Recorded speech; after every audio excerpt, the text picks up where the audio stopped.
Israel's border with Egypt stands about 6 meters high, reaches far underground, and bristles with sensors and high-tech surveillance equipment aimed at stopping all would-be trespassers.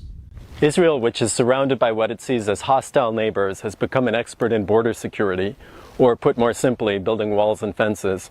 What you see here along the Egyptian border is part of a bigger plan by Israel to surround its entire territory with a high-tech fence.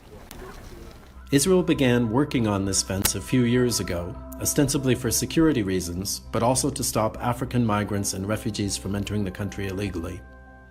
The formidable barrier, which was completed in 2013, all but choked off the flow of people, from more than 12,000 in 2010 to just a dozen or two per year now.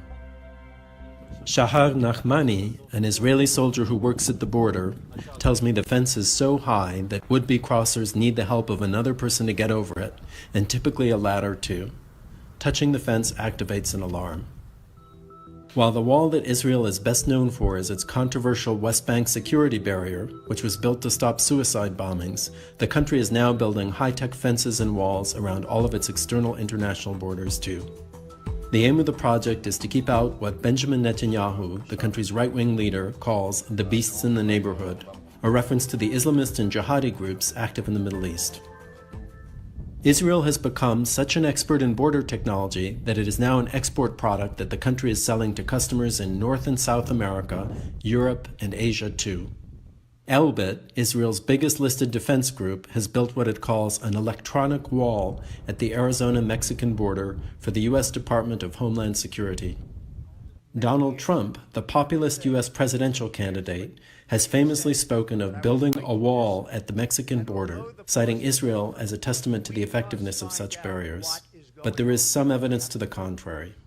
Israeli officials and local residents who live near the Egyptian and Syrian borders say that the new fences there have indeed put a stop to most illegal crossings. But what Mr. Trump may not know is that the West Bank separation barrier is notoriously porous. It gets crossed illegally every week by thousands of Palestinian workers and occasionally by violent attackers too. It has a number of gaps in it, which Mr. Netanyahu now says he wants to close. Raful Rofa, a Palestinian human rights activist who fought the building of a new section of wall near Bethlehem, tells me he has seen people using ladders, ropes, and other means to cross the barrier. Israel claims that the wall works. It claims that after building the separation wall, the number of attacks dropped drastically against it. On the other hand, I saw people jumping over the separation wall on several occasions. You cannot keep people locked up in a certain area without giving them an option to work and to fend for themselves.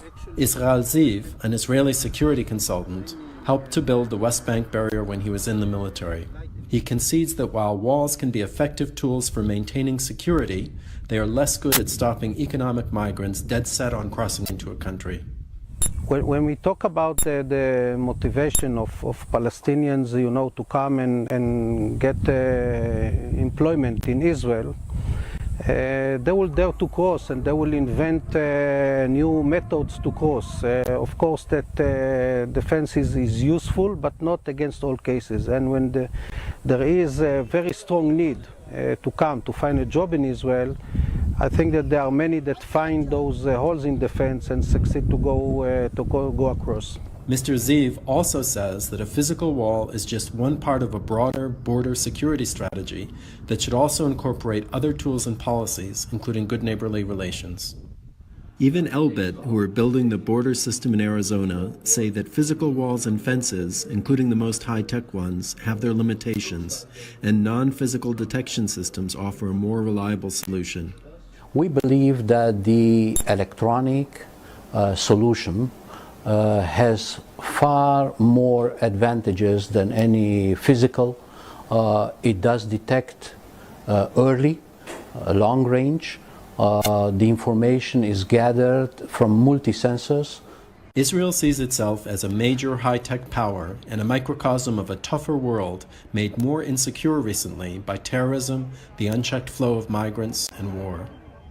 If it's right, the move to cordon itself off through imposing physical barriers and advanced electronics could provide the rest of us with a glimpse of things to come.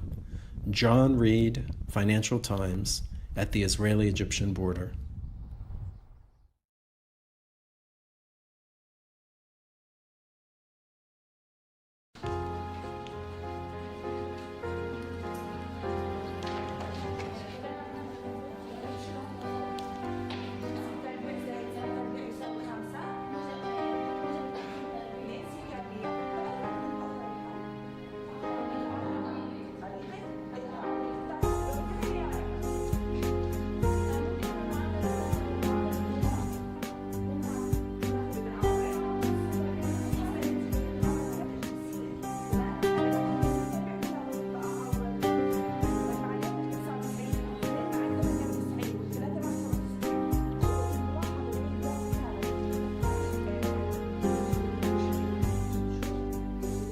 كان في عندي مشاكل كثير كبيرة أنا بواجهها في عملي هنا في المدرسة، منها انقطاع التيار الكهربائي اللي بيعوق توظيف التكنولوجيا في التعليم، منها الحصار المفروض. طبعا أنا بسبب الاحتلال الإسرائيلي أنا منعت من حضور التكريمين اللذين أقيما في الضفة الغربية. بحاول بقدر الإمكان أن أكسر الحصار الموجود على قطاع غزة من خلال التعليم، دمج الطالبات مع العالم الخارجي، لأنه حق كل طالبة أن تعلم ماذا يدور حولها خارج قطاع غزة.